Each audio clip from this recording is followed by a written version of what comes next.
ಕನ್ನಡ ತಾಯಿಗೆ ನೀ ಕೈಯ ಮುಗಿ.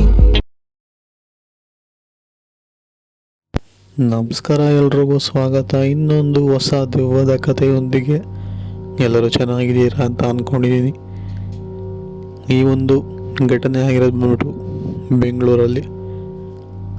ಆಲ್ಮೋಸ್ಟ್ ಬೆಂಗಳೂರಲ್ಲಿರೋ 3% ಜನಗಳಿಗೆ ಈ ಒಂದು ಕತೆ ಬಗ್ಗೆ ಗೊತ್ತೇ ಇರುತ್ತೆ. ನೀವೇನಾದರೂ ಬೆಂಗಳೂರಿನವರಾಗಿದ್ದರೆ ನಿಮಗೆ ಈ ಒಂದು ಇನ್ಸಿಡೆಂಟ್ ಬಗ್ಗೆ ಐಡಿಯಾ ಇದೆಯಾ ಅಂತ ಹೇಳಿ ಕಾಮೆಂಟ್ ಮಾಡಿ ತಿಳಿಸಿ.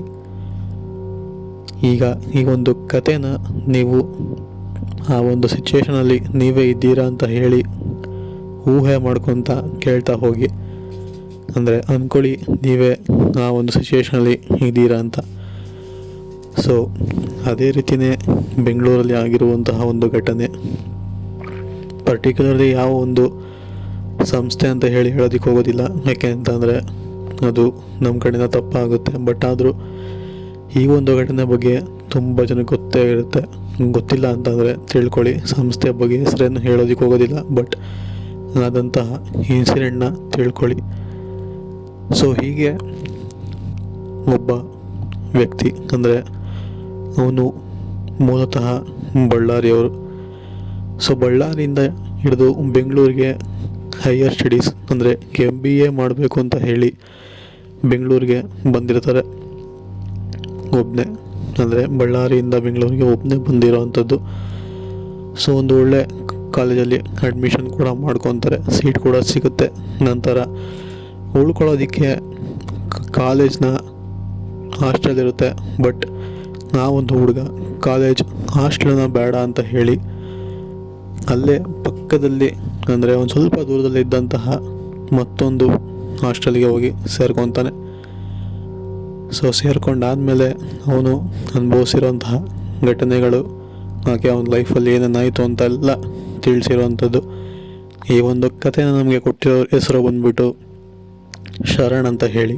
ಸೊ ಇವರು ಅದೇ ವ್ಯಕ್ತಿ, ಅಂದರೆ ಬಳ್ಳಾರಿಯಿಂದ ಬೆಂಗಳೂರಿಗೆ ಓದಕ್ಕೆ ಬಂದಿದ್ರಲ್ಲ, ಸೊ ಅವ್ರ ಹೆಸರು ಬಂದ್ಬಿಟ್ಟು ಪ್ರಜ್ವಲ್ ಅಂತ ಹೇಳಿ. ಸೊ ಇವರು ಶರಣ್ ಅನ್ನೋರು ಪ್ರಜ್ವಲ್ ಅವರ ಸ್ನೇಹಿತನೇ. ಸೊ ಈಗ ಪ್ರಜ್ವಲ್ ಬಳ್ಳಾರಿಯಿಂದ ಬೆಂಗಳೂರಿಗೆ ಹೈಯರ್ ಸ್ಟಡೀಸ್ ಮಾಡಬೇಕು ಅಂತ ಹೇಳಿ ಬಂದಿದ್ದದ್ದು. ಬಂದು ಸ್ವಲ್ಪ ಸಮಯ ಕಳೆದ್ರೂ ಕೂಡ ಬೆಂಗಳೂರಿಗೆ ಒಕ್ಕೊಳ್ಳೋದಕ್ಕೆ ಸ್ವಲ್ಪ ಕಷ್ಟ ಆಗ್ತಿರುತ್ತೆ. ಆದರೂ ಏನೂ ಮಾಡೋಕ್ಕಾಗಲ್ಲ ಅಂತ ಹೇಳಿ ಹೊಂದ್ಕೊಂಡು ಹೋಗ್ತಾ ಇರ್ತಾರೆ. ಹೀಗೆ ಕೆಲವು ದಿನಗಳು ಕಳೀತಾ ಸ್ನೇಹಿತರಾಗ್ತಾರೆ. ಅದಾದಮೇಲೆ ಅವರಿದ್ದಂತಹ, ಅಂದರೆ ವಾಸ ಮಾಡಿದಂತಹ ಹಾಸ್ಟೆಲ್ ಅಂದರೆ PG, ಸೊ ಅಲ್ಲೂ ಕೂಡ ಸ್ನೇಹಿತರುಗಳು ಸಿಗ್ತಾರೆ. ಅಲ್ಲೂ ಕೂಡ ಫ್ರೆಂಡ್ಸ್ ಮಾಡ್ಕೊತಾರೆ, ಹಾಗೆ ಕಾಲೇಜಲ್ಲಿ ಕೂಡ ಫ್ರೆಂಡ್ಸ್ ಮಾಡ್ಕೊತಾರೆ. ಬಟ್ ಇಲ್ಲಿ ಅರ್ಥ ಮಾಡ್ಕೊಬೇಕಾಗಿರೋ ವಿಷಯ ಒಂದೇ. ಪ್ರಜ್ವಲ್ ವಾಸವಾಗಿದ್ದಂತಹ PGಯಲ್ಲಿ ಸುಮಾರು 5 ಫ್ಲೋರ್ಗಳಿರ್ತವೆ. ಅದರಲ್ಲಿ ಟೆರೆಸ್ ಕೂಡ ಇನ್ಕ್ಲೂಡ್ ಆಗಿರುತ್ತೆ. ಸೊ ಅಲ್ಲಿ 5ನೇ ಫ್ಲೋರ್ ಬಂದು ಟೆರೆಸ್ಸು, 4ನೇ ಫ್ಲೋರ್ ಬಂದು ರೂಮ್ಸ್ಗಳಿರುತ್ತೆ. ಬಟ್ ಅಲ್ಲಿ 4ನೇ ಫ್ಲೋರಿಂದನೇ ಲಾಕ್ ಮಾಡಿಬಿಟ್ಟಿರ್ತಾರೆ. ಬರೀ PG 3 ಫ್ಲೋರ್ಗಳಿಗೆ ಮಾತ್ರ ಸೀಮಿತವಾಗಿರುತ್ತೆ. ಸೊ ಇದ್ರ ಬಗ್ಗೆ ಅಷ್ಟೇನು ತಲೆ ಕೆಡಿಸ್ಕೊಳ್ತಲ್ಲ, ಬಿಡು ರೂಮ್ ಸಿಕ್ಕಿದ್ದಿಲ್ಲ ಅಂತ ಹೇಳಿ ಪ್ರಜ್ವಲ್ ಕೂಡ ಫ್ರೆಂಡ್ಸ್ ಸೇರಿ ಎಂಜಾಯ್ ಮಾಡ್ತಾ, ಹಾಗೆ ಸ್ಟಡೀಸ್ನ ಕೂಡ ಚೆನ್ನಾಗೇ ಮುಂದುವರ್ಸ್ಕೊಂಡು ಹೋಗ್ತಿರ್ತಾರೆ. ಸೊ ಹೀಗೆ ಹೋಗ್ತಾ ಸಮಯ ಕಳೆದಂತೆಯೇ ಪ್ರಜ್ವಲ್ ಮತ್ತು ಅವನ ಹಾಸ್ಟೆಲ್, ಅಂದರೆ ವಾಸವಾಗಿದ್ರಲ್ಲ PG, ಸೊ ಆ ಒಂದು PGಯಲ್ಲಿ ಅವನ ರೂಮ್ಮೇಟ್ ಹೆಸರು ಬಂದ್ಬಿಟ್ಟು ಅಶೋಕ್ ಅಂತ ಹೇಳಿ. ಸೊ ಇವರು ಹಾಗೆ ಪ್ರಜ್ವಲ್ ಇವರಿಬ್ಬರು ಕೂಡ ತುಂಬಾ ಕ್ಲೋಸ್ ಫ್ರೆಂಡ್ ಆಗ್ತಾರೆ. ಯಾಕೆಂತಂದರೆ ಒಂದೇ ರೂಮಲ್ಲಿ ವಾಸವಾಗಿದ್ರಲ್ಲ, ಆದ ಕಾರಣ ಕ್ಲೋಸ್ ಫ್ರೆಂಡ್ ಆಗ್ತಿರ್ತಾರೆ. ಸೊ ಹೀಗೆ ಸ್ವಲ್ಪ ದಿನಗಳು ಕಳೀತಾ ಅವರಿಗೆ ಒಂಥರ ಕೆಟ್ಟ ಕನಸುಗಳೆಲ್ಲ ಬೀಳೋದಕ್ಕೆ ಶುರು ಆಗ್ತಿರುತ್ತೆ. ಅದು ಏನಕ್ಕೆ ಅಂತ ಗೊತ್ತಿರಲ್ಲ, ಬಟ್ ಆದರೂ ಕೂಡ ಕೆಟ್ಟ ಕನಸುಗಳು ಬೀಳ್ತಾನೆ ಇರುತ್ತೆ. ಸರಿ ಅಂತ ಹೇಳಿ ಇವರು ಕೂಡ ಅದ್ರ ಬಗ್ಗೆ ತಲೆ ಕೆಡಿಸ್ಕೊಳ್ಳದೆ ಕಾಲೇಜಿಗೆ ಮುಗಿಸ್ಕೊಂಡು ಮತ್ತೆ PGಗೆ ಹೋಗಿ ಎಂಜಾಯ್ಮೆಂಟ್ ಎಲ್ಲ ಮಾಡ್ಕೊಂಡು ಇರ್ತಾರೆ. ಹೀಗೆ ಒಂದಿನ ಆ 4th ಫ್ಲೋರ್ ಲಾಕ್ ಆಗಿದೆಯಲ್ಲ, ಏನಕ್ಕೆ ಅಂತ ಇವ್ರಿಗೆ ಸ್ವಲ್ಪ ವಿಚಿತ್ರ ಅನಿಸುತ್ತೆ. ಹಾಗೆ ಇವರಿಬ್ಬರು ಒಂದು ರಾತ್ರಿ ಹೋಗಿ ಆ ಒಂದು 4th ಫ್ಲೋರಲ್ಲಿ ಏನಿದೆ ಅಂತ ನೋಡ್ಕೊಂಬರೋಣ, ಹಾಗೆ ಟೆರೆಸ್ಗೂ ಕೂಡ ಹೋಗಿ ಟೈಮ್ ಸ್ಪೆಂಡ್ ಮಾಡಿ ಬರೋಣ ಅಂತ ಹೇಳಿ ಅಂದ್ಕೊಂಡು ಸಮಯ ರಾತ್ರಿ ಒಂದು 9:30 10 ಗಂಟೆ ಸಮಯ ಇರ್ಬೋದು. ಆ ಸಮಯದಲ್ಲಿ ಇವರಿಬ್ಬರನ್ನೇ ಮೇಲೆ ಹೋಗ್ತಾರೆ. ಲಕ್ಕೀಲಿ ಅವತ್ತು ಗೇಟ್ ಕೂಡ ಓಪನ್ ಇರುತ್ತೆ 4th ಫ್ಲೋರ್ಗೆ. ಹತ್ಕೊಂಡು ಹೋಗ್ತಾರೆ, ನೋಡ್ತಾರೆ ಅಲ್ಲಿ ತುಂಬಾ ಕಸಗಳು ಬಿದ್ದಿರುತ್ತೆ. ಅಲ್ಲಿ ಅಷ್ಟಾಗಿ ಕ್ಲೀನ್ ಕೂಡ ಮಾಡಿರೋದಿಲ್ಲ, ಬಿಕಾಸ್ ಅಲ್ಲಿ ಯಾರು ಕೂಡ ಓಡಾಡ್ತಿರಲ್ಲ ನೋಡಿ, ಆದ ಕಾರಣ ಕ್ಲೀನ್ ಮಾಡಿರೋದಿಲ್ಲ. ಹಾಗೆಯೇ ಕಸವಾಗಿ ಬಿದ್ದಿರುತ್ತೆ, ಸೊ ಅಲ್ಲಿ ಯಾರು ಕೂಡ ವಾಸವಾಗಿರೋದಿಲ್ಲ. ಹಾಗೆ 5th ಫ್ಲೋರ್ಗೆ ಟೆರೆಸ್ಗೆ ಹೋಗಿ ಸ್ವಲ್ಪ ಹೊತ್ತು ಟೈಮ್ ಸ್ಪೆಂಡ್ ಮಾಡಿ ನಂತರ ಕೆಳಗಡೆ ಬರೋ ಅಷ್ಟರಲ್ಲಿ ಒಂದು ಅರ್ಧ ಗಂಟೆ ಅಂದರೆ 10:30 ಆಗಿತ್ತು. ಮತ್ತದೇ 4th ಫ್ಲೋರ್ಗೆ ಬಂದು ಇನ್ನೇನು ಇವರಿದ್ದಂತಹ ರೂಮ್ಗೆ ಹೋಗಬೇಕು ಅನ್ನುವಾಗ ಆ ಒಂದು 4th ಫ್ಲೋರಲ್ಲಿ ಇವ್ರಿಗೆ ಯಾರೋ ಅವ್ರನ್ನ ಕರೀತಿರೋ ಥರ ಅನಿಸುತ್ತೆ.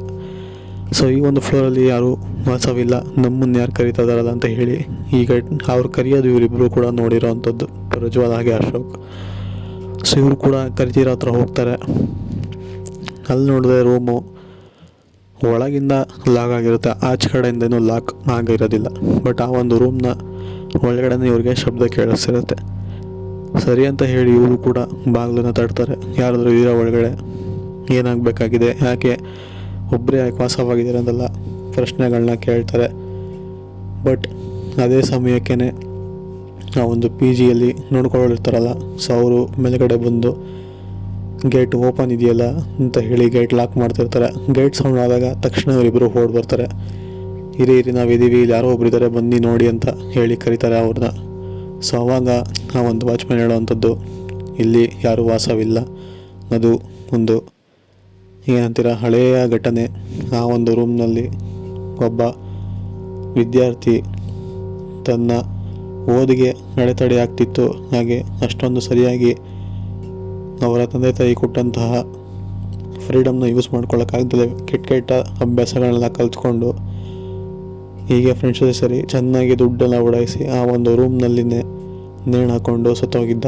ಸೊ ಆದ ಕಾರಣ ಈ ಒಂದು ಫ್ಲೋರ್ ನಾವು ಲಾಕ್ ಮಾಡಿದ್ದೀವಿ, ಇದನ್ನು ಯಾರಿಗೂ ಕೂಡ ಹೇಳಿಬಿಡಿ, ನಿಮ್ಮ ಹತ್ರನೇ ಇರಲಿ.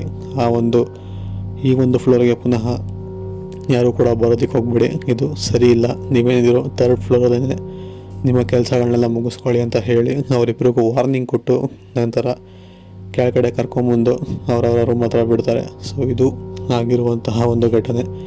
ಸಿಗೋಣ ಮತ್ತೊಂದು ಕಥೆಯೊಂದಿಗೆ. ಇಲ್ಲಿವರೆಗೂ take care, good bye friends.